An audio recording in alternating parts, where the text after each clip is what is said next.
جب یہ سب کام ہو چکے تو سرداروں نے میرے پاس آ کر کہا کہ اسرائیل کے لوگ اور کاہن اور لاوی ان اعتراف کی قوموں سے الگ نہیں رہے، کیونکہ کنانیوں اور ہتھیوں اور فرزیوں اور یبوسیوں اور امونیوں اور موابیوں اور مصریوں اور اموریوں کے سے نفرتی کام کرتے ہیں۔ چنانچہ انہوں نے اپنے اور اپنے بیٹوں کے لیے ان کی بیٹیاں لی ہیں، سو مقدس نسل ان اعتراف کی قوموں کے ساتھ خلط ملط ہو گئی، اور سرداروں اور حاکموں کا ہاتھ اس بدکاری میں سے بڑا ہوا ہے۔ جب میں نے یہ بات سنی تو اپنے پیراہن اور اپنی چادر کو چاک کیا، سر اور داڑھی کے بال نوچے اور حیران ہو بیٹھا۔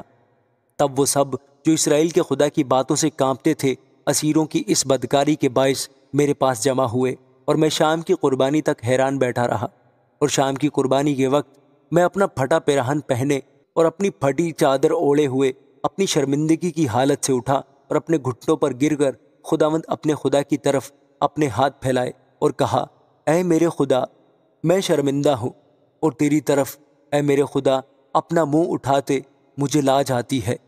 کیونکہ ہمارے گناہ بڑھتے بڑھتے ہمارے سر سے بلند ہو گئے اور ہماری خطا کاری آسمان تک پہنچ گئی ہے۔ اپنے باپ دادا کے وقت سے آج تک ہم بڑے خطا کار رہے،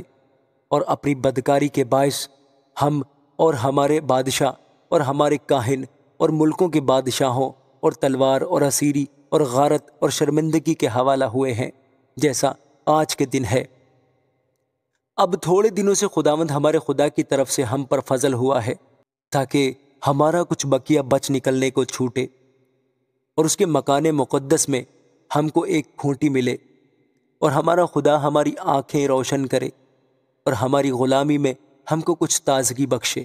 کیونکہ ہم تو غلام ہیں، پر ہمارے خدا نے ہماری غلامی میں ہم کو چھوڑا نہیں، بلکہ ہم کو تازگی بخشنے اور اپنے خدا کے گھر کو بنانے اور اس کے کھنڈروں کی مرمت کرنے اور یہودا اور یروشلم میں ہم کو شہر پناہ دینے کو فارس کے بادشاہوں کے سامنے ہم پر رحمت کی۔ اور اب اے ہمارے خدا، ہم اس کے بعد کیا کہیں، کیونکہ ہم نے تیرے ان حکموں کو ترک کر دیا ہے جو تو نے اپنے خادموں یعنی نبیوں کی معرفت فرمائے، کہ وہ ملک جسے تم میراث میں لینے کو جاتے ہو اور ملکوں کی قوموں کی نجاست اور نفرتی کاموں کے سبب سے ناپاک ملک ہے، کیونکہ انہوں نے اپنی ناپاکی سے اس کو اس سرے سے اس سرے تک بھر دیا ہے، سو تم اپنی بیٹیاں ان کے بیٹوں کو نہ دینا اور ان کی بیٹیاں اپنے بیٹوں کے لیے نہ لینا، اور نہ کبھی ان کی سلامتی یا اقبال مندی چاہنا،